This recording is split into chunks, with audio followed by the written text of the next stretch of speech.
నమస్తే, welcome to our channel. నేను సౌజన్య. Jaganmohan Reddy London టూర్కి అన్ని ప్రిపేర్ చేసుకున్నారు, ఆయన వెళ్ళిపోయారు కూడా. సో కానీ ఇంతకుముందు మనం కంటైనర్ గురించి, కంటైనర్లో డబ్బులు దాచిపెట్టారు జగన్మోహన్ రెడ్డి విన్నాం. అదే కంటైనర్ ఇప్పుడు స్పెషల్ ఫ్లైట్ ఏదైతే ఉందో లండన్లో వెళ్ళడానికి అందులో పెట్టి ఆయన లండన్ తీసుకెళ్ళిపోతున్నారు అనేటువంటి కొన్ని కామెంట్స్ వస్తున్నాయి. మరి అంశానికి సంబంధించి ఇది ఎంతవరకు వాస్తవం ఏంటి, మరిన్ని విషయాలు దీనికి సంబంధించి మనతో పంచుకోవడానికి ఈరోజు మనతో పాటు ఉన్నారు senior journalist, senior political journalist Sesh Rao గారు ఉన్నారు. వారితో మాట్లాడదాం. నమస్తే రావు గారు. నమస్తే.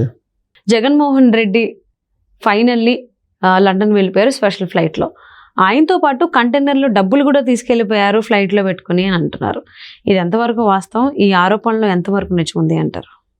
సో ఒకటి ఏంటంటే, ఆంధ్రప్రదేశ్ ముఖ్యమంత్రి జగన్మోహన్ రెడ్డి ప్రత్యేక విమానంలో వెళ్ళారు లండన్. ప్రత్యేక విమానంలో వెళ్ళడానికి అసలు ఆయనకు అర్హత ఉందా లేదా? ఇప్పుడు ఆపద్ధర్మ ముఖ్యమంత్రి, అదేమైనా అఫీషియల్ ప్రోగ్రామ్ అయితే కాదు. అది ఆంధ్రప్రదేశ్ ప్రభుత్వం సంబంధించినటువంటి కార్యక్రమాల్లో పాల్గొనడానికి వెళ్ళటం లేదు ఆయన. అవును. సిబిఐ కోర్టులో వేసినటువంటి పిటిషన్లో కూడా చాలా క్లియర్గా ఇది వెకేషన్ టూర్, తన కుమార్తెల దగ్గర ఉండటానికి వెళ్తున్నాను అని చెప్పి చాలా క్లియర్గా చెప్పారు. ఆయన వ్యక్తిగతం 17వ తారీఖు వెళ్తాను, నేను జూన్ 1వ తారీఖు వస్తాను అని చెప్పి ఫిక్స్ చేసేసి ఆయన పిటిషన్ వేశారు. తన ఒక కుమార్తె లండన్లో ఉన్నారు, ఇంకో కుమార్తె ఫ్రాన్స్లో ఉన్నారు. ఇది వెకేషన్, నేను ప్రైవేటుకు సంబంధించినటువంటి వెకేషన్ వెళ్తున్నానని చెప్పారు. అలాంటప్పుడు ప్రభుత్వ డబ్బుతోటి వెళ్ళటానికి ఎవరు అనుమతి ఇచ్చారు? ప్రభుత్వ డబ్బుతో వెళ్తున్నారా లేదా ప్రైవేట్ డబ్బుతో వెళ్తున్నారా అనేది కూడా క్లారిటీ రావాల్సి ఉంది. ఇప్పుడు ఆయన ప్రత్యేక విమానం వేసుకెళ్ళారు. ఈ ప్రత్యేక విమానంలో వెళ్ళడానికి ముందు రోజు అంటే 16వ తారీఖు 3 డిఎస్పీలను అక్కడ పంపించారు. యాక్చువల్గా ఫస్ట్ ఐపీఎస్ని పంపించాలని చూశారు. ఓకే. ఐపీఎస్ని ఎందుకు పంపించాలని చూశారంటే, జగన్మోహన్ రెడ్డి మీద గులకరాయి తగిలింది కదా. గులకరాయి తగిలిన తర్వాత ఆ రోజు ఉన్నటువంటి డీజీపీ రాజేంద్రనాథ్ రెడ్డి, జగన్మోహన్ రెడ్డి ఎక్కడికి వెళ్ళినా సరే ఒక ఐపీఎస్ ఉండాలి, ఏ జిల్లాకి వెళ్ళో ఆ జిల్లాకు సంబంధించినటువంటి ఎస్పీ ఐపీఎస్ స్థాయి అధికారి అతని భద్రతను పర్యవేక్షించాలి అనేటువంటి ఒక రూల్ పాస్ చేశారు. ఒక సర్క్యులర్ ఇచ్చారు. ఒక సర్క్యులర్ ఏంటంటే, జనరల్గా ఏంటంటే ఐపీఎస్ వెళ్ళరు, ఐపీఎస్లు ప్రతి చోటికి వెళ్ళరు, ఎలక్షన్ ప్రచారం కదా అది. ఐపీఎస్లు వెళ్ళరు అంటే డిఎస్పీ ఎవరో చూసుకుంటారు, అక్కడ లోకల్గా ఉండేటువంటి వాళ్ళు చూసుకుంటారు.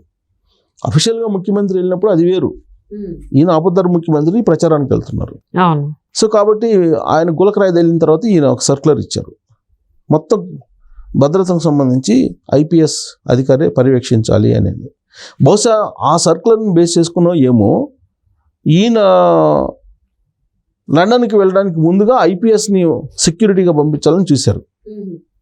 ఐపీఎస్ కూడా ఎస్ఎస్జి అంటే స్పెషల్ సెక్యూరిటీ గ్రూప్ ఇన్ఛార్జిగా ఎవరైతే ఉన్నారో చీఫ్గా, ఆ చీఫ్ బాబూజీ అనుకుంటా ఆయన పేరు, ఆయన్ని పంపించాలని చూశారు. కానీ ఐపీఎస్ చాలా హుందాగా ఆయన తప్పుకున్నారా, లేకపోతే ప్రభుత్వం తరఫు నుంచి ఐపీఎస్ని పంపించడానికి రక్షణకి, విదేశాలకి నిబంధనలు ఒప్పుకోవని చెప్పారో తెలియదు. కానీ మొత్తం మీద ఆయన డ్రాప్ అయిపోయారు. ఓకే. ఆయన డ్రాప్ అయిపోయిన తర్వాత ఏం చేశారంటే, 3 డిఎస్పీ హోదాలో ఉన్నటువంటి అధికారులని పంపించారు. 16వ తారీఖున ఆల్రెడీ లండన్ చేరుకున్నారు వాళ్ళు. ఈయన రావడానికి ముందుగా అక్కడ శాంతి భద్రతల పర్యవేక్షణ ఇవన్నీ చూసేటువంటి బాధ్యతను ఆయనకు అప్పచెప్తూ 1,33,00,000 రూపాయలు విడుదల చేశారు వాళ్ళ ఖర్చుల కింద. వాళ్ళ ట్రాన్స్పోర్ట్ కానీ ఏదైతే అవి కాకుండా మళ్ళీ హోటల్స్కి వీటన్నిటికీ మళ్ళీ ఇంకో 30,00,000 రూపాయలు ఏమో రిలీజ్ చేశారు. సో ఓవరాల్గా 1,50,00,000 పైగా 3 డిఎస్పీలకి పోవడానికి రావడానికి ఖర్చుల కింద అఫీషియల్గా రిలీజ్ చేశారు ప్రభుత్వ ఖజానా నుంచి. అంటే దీన్ని బట్టి ఏం అర్థమవుతుంది, జగన్మోహన్ రెడ్డి వేసుకెళ్తున్నటువంటి ప్రత్యేక విమానం ఖర్చులు కూడా ఆంధ్రప్రదేశ్ ప్రజల సొమ్ముతోటి ఖజానా నుంచి తీయబోతున్నారు అనేది మనం భావించడానికి అవకాశం ఉంది. ఒక హెలికాప్టర్ బుక్ చేస్తేనే రోజుకి 10 లక్షలు అలా అవుతుంది. ఒక ప్రత్యేక విమానాన్ని వేసుకొని వెళ్తున్నాడు జగన్మోహన్ రెడ్డి అంటే దాని పార్కింగ్ ఫీజు ఎంత, దాని వెయిటింగ్ ఛార్జెస్ ఎంత, దాని రెంట్ ఎంత, ఇవన్నీ లెక్కేసుకుంటే 17వ తారీఖు నుంచి మళ్ళీ జూన్ 1 అంటే ఆల్మోస్ట్ ఎన్ని రోజులు, ఆల్మోస్ట్ ఒక 15 డేస్ అలా ఉంది. 15 డేస్కి కనీసం 1 కోటి రూపాయలు రోజులు లేకుండా ఉంటుందా? డెఫినెట్గా ఉంటుంది. ఓవరాల్ ఖర్చులు మినిమం ఫ్యూయల్ కానీ ఫ్యూయల్ కానీ, పైలట్ది కానీ, లేదంటే విమానం ఛార్జెస్ కానీ, పార్కింగ్ ఛార్జెస్ కానీ, అందుట్లో లండన్ వెళ్తున్నారు. లండన్లో నీకు పార్కింగ్ ఇవ్వాలంటే హైయెస్ట్ కాస్ట్ ఉంటుంది అక్కడ లండన్ ఎయిర్పోర్ట్. అంటే యాక్చువల్లీ ఆయన ముందే నుంచి చెప్పారు కదా, ఇది వ్యక్తిగతమైనటువంటి పర్యటన, నేను మా వైఫ్ పిల్లల్ని చూడడానికి వెళ్తాం అన్నప్పుడు, అప్పుడు గవర్నమెంట్ ఎందుకు ఖర్చు పెట్టాలి, ఎందుకు డిఎస్పీలు పంపించాలి, ఆ ఖర్చు గవర్నమెంట్ ఎందుకు భరించాలి, ఇది ఎక్కడ రూల్? ఇప్పుడు అదే కదా ఇప్పుడు ఇష్యూ ఏంటి, ఇప్పుడు ఆల్రెడీ డిఎస్పీలను పంపించారు, డిఎస్పీలకి అయితే ఖజానా నుంచి తీశారు కదా. రేపు జగన్మోహన్ రెడ్డి ఈ ప్రత్యేక విమానానికి సంబంధించినటువంటి 15 కోట్లు 20 కోట్లు ఖర్చుని ప్రభుత్వమే బరాయిస్తుంది అని చెప్పడానికి ఇది ఒక ఉదాహరణ. ఇది డిఎస్పీలకి ఖజానా నుంచి తీశారు కాబట్టి ఇప్పుడు ప్రత్యేక విమానం వేసుకుని వెళ్తున్నారు. ఎవరెవరు వెళ్తున్నారు? జగన్మోహన్ రెడ్డి సతీమణి, వాళ్ళ పిల్లలు వెళ్తున్నారో లేదో కన్ఫర్మ్ లేదు నాకు, సతీమణి, అలాగే PS personal security, personal PS secretary, అలాగే పిఏ, అలాగే చీఫ్ సెక్యూరిటీ ఆఫీసరు, సిఎస్ఓ అంటారు, చీఫ్ సెక్యూరిటీ ఆఫీసరు. వీళ్ళు వెళ్తున్నారు. వాళ్ళ పిల్లలను కూడా మరి వెళ్తున్నారో లేదో నాకు కన్ఫర్మేషన్ లేదు, తీసుకుని వెళ్తారు. ఎందుకంటే పిటిషన్లో పొందుపరిచారు కదా. వాళ్ళు ఆల్రెడీ ఇక్కడికి వచ్చారు విచిత్రంగా. వాళ్ళు పులివెందుల్లో మన పోలింగ్ రోజు ఓటేశారు. ఈయనేమో ఆ కోర్టులో ఏం పిటిషన్ వేశారు, మా పిల్లలు లండన్లో ఉన్నారు, ఫ్రాన్స్లో ఉన్నారు, మేము మా పిల్లల్ని చూసుకోవడానికి వెకేషన్కి మేము అక్కడికి వెళ్తున్నాం అని పిటిషన్ వేశారు సిబిఐ కోర్టులో. సిబిఐ కోర్టులో నిజమే అని కట్టుకొని అనుమతి ఇచ్చింది. తీరా సీన్ కట్ చేస్తే పులివెందుల్లో వాళ్ళు ఓటేస్తూ కనిపించారు. మరి ఇప్పుడు కోర్టుకి సమాధానం చెప్పుకోలేక మరి వీళ్ళని తీసుకెళ్తున్నారేమో తెలియదు మనకి. వీళ్ళని కూడా తీసుకెళ్ళచ్చు బహుశా, ఎందుకంటే ఇద్దరు కుమార్తెలు కదా, కుమార్తెలు కూడా బహుశా వెళ్ళి ఉండొచ్చు ఆ ప్రత్యేక విమానంలో. సరే, ప్రత్యేక విమానంలో వెళ్ళినటువంటి మొత్తం ఈ ప్రోటోకాల్ కానీ వీటన్నిటిని గమనిస్తే ప్రభుత్వం నుంచి ఈ వసూలు చేసే అవకాశం ఉంది అనేది ఒక కాన్సెప్ట్. రెండేంటంటే ఈ కంటైనర్లో డబ్బు అనేది దాదాపు 3 నెలల నుంచి వెంటాడుతుంది ఈ న్యూస్. విడుపులపై దగ్గర కంటైనర్లు కనిపించినప్పటి నుంచి దాదాపు 3 నెలల నుంచి ఈ న్యూస్ వస్తూ ఉంది. అసలు ఆ కంటైనర్లు ఏమైపోయినాయి అనేది అప్పుడు పెద్ద న్యూస్ ఇచ్చింది. మెయిన్ ఛానల్స్లో కొంచెం జస్ట్ అట్ట వేసేసి వదిలిపెట్టేశారు. అవి అరగంటలోనే మాయమైపోయినాయి, ఇటు వెళ్ళిపోయినాయి తెలియదు అని చెప్పి 3 కంటైనర్లు. అప్పుడు ఆ తర్వాత సీన్ కట్ చేస్తే మళ్ళీ సీఎం ఆఫీస్ దగ్గర ఒక కంటైనర్ కనపడింది. దాంట్లో డబ్బులు తరలిస్తున్నారని చెప్పి విపక్షాలు చంద్రబాబు నాయుడు డైరెక్ట్గా, తెలుగుదేశం పార్టీ జాతీయ అధ్యక్షుడు చంద్రబాబు నాయుడే దాంట్లో నుంచి డబ్బులు తరలిస్తున్నారని చెప్పి ఆరోపించారు. ఆ తర్వాత ఆ డ్రగ్స్కి సంబంధించి వైజాగ్లో దొరికింది. డ్రగ్స్ సంబంధించి ఒక ఓడరేవులో, విశాఖ ఓడరేవులో డ్రగ్స్ వచ్చింది.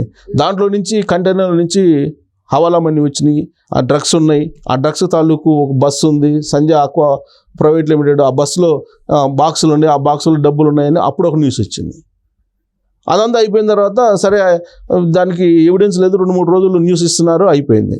సీన్ కట్ చేస్తే మళ్ళీ అనంతపురం దగ్గర 3 కంటైనర్లు 4 కంటైనర్లు కనపడ్డాయి. 2,000 కోట్ల రూపాయలు తీసుకెళ్తున్నారని చెప్పి ఆ కంటైనర్లో ఉంది. అవి పోలీస్ స్టిక్కర్లతో వెళ్తున్నాయి అనేది. ఆ తర్వాత ఏం చేశారు, లేదు అవి ఆర్బీఐకి సంబంధించిన డబ్బులు అన్నారు. ఆర్బీఐకి సంబంధించి అయితే పోలీస్ స్టిక్కర్ ఎందుకు అసలు? ఆర్బీఐకి సంబంధించి సెక్యూరిటీతో వెళ్తాయి కదా కంటైనర్లు. సో ఇవన్నీ కంటైనర్లు అనగానే సచివాలయం కూడా రివర్స్ ఎంటర్ అయింది కదా ఒక కంటైనర్. ఒకటి వాళ్ళ సచివాలయానికి కదా, క్యాంప్ ఆఫీస్ ఎగ్జిట్ దగ్గర క్యాంప్ ఆఫీస్. సో ఈ కంటైనర్లు అనగానే డబ్బులు కట్టలు, గోతాలు డబ్బులు డంప్ చేసుకొని తీసుకెళ్తున్నారు అనేది వినిపిస్తుంది. ఇప్పుడు ఒక ఎన్ఆర్ఐ ఆయన చెప్పేది ఏంటంటే కంటైనర్లో వచ్చినటువంటి డబ్బులన్నీ కూడా కంటైనర్లో పంపిస్తున్నారు విదేశాలకి. సో ఇప్పుడు ఆయన లండన్ వెళ్తున్న సందర్భంగా లండన్ కూడా తీసుకెళ్ళిపోతున్నారు కొన్ని డబ్బులని. మొత్తం కంటైనర్ అయితే పట్టదు కానీ పట్టే అవకాశం లేదు. ఫ్లైట్ చిన్నది కదా, అదేదో 10 సీటర్స్ 15 సీటర్స్ విమానం ఉండి ఉంటుంది బహుశా. కంటైనర్లో డబ్బు అని అంటే హవాలా చేస్తున్నారు అని, హవాలాలు తీసుకెళ్తున్నారు అని. సో కంటైనర్లు డబ్బులు తీసుకెళ్తున్నారు అనేది ఆయన చేస్తున్నటువంటి ఆరోపణ. దీని మీద ఎంక్వైరీ చేయాలని ఆయన చెప్తున్నాడు. నా దగ్గర ఆధారాలు ఉన్నాయని చెప్తున్నాడు, తన దగ్గర ఆధారాలు ఉన్నాయని చెప్తున్నాడు. సో ఇవన్నీ చూస్తే కనుక అసలు ఆయన చెప్పింది కూడా ఉంది, లండన్ వెళ్ళటమే దీని గురించి వెళ్తున్నాడు అని ఆయన చెప్పేది. ఓకే, అమెరికా ఎన్ఆర్ఐ మొత్తం 23 దేశాలకు సంబంధించి హవాలా బిజినెస్ చేసి ఆంధ్రప్రదేశ్లో సంపాదించుకున్నటువంటి డబ్బులు అన్నీ కూడా లిక్కర్ కానీ, శాండ్ స్కామ్ కానీ, లిక్కర్ స్కామ్ కానీ, ఇలా రకరకాల రూపంలో సంపాదించిన డబ్బులన్నీ కూడా, ఎలక్ట్రిసిటీలో ఇలా రకరకాల రూపంలో సంపాదించినటువంటి డబ్బులన్నీ కూడా కంటైనర్ల ద్వారా ఓడరేవులకు తరలించి ఓడరేవుల నుంచి విదేశాల్లో పంపిస్తున్నారు. అక్కడి నుంచి హవాలా అమౌంట్ వస్తుంది అనేది వాళ్ళు చెప్తున్నటువంటి మాట. ఓకే. సో ఇప్పుడు అసలు ఆయన టూరే ఈ పర్పస్ మీద అని చెప్పి ఆయన చెప్తున్నాడు, అందుకే ఆపేయండి అని అంటున్నాడు ఆయన. సో మొత్తం మీద కంటైనర్లు అనగానే మనకు గుర్తొచ్చేది డబ్బు కట్టలు కూడా గుర్తొస్తున్నాయి ఇప్పుడు. ఇంతకుముందు కంటైనర్లు అనగానే దాంట్లో ఏదో వస్తువులు ఉంటాయి అనుకునేవాళ్ళు. ఇప్పుడు కంటైనర్లు అనగానే డబ్బులు, అది కూడా జగన్మోహన్ రెడ్డి సంపాదించిన డబ్బులు స్కామ్స్ అనేది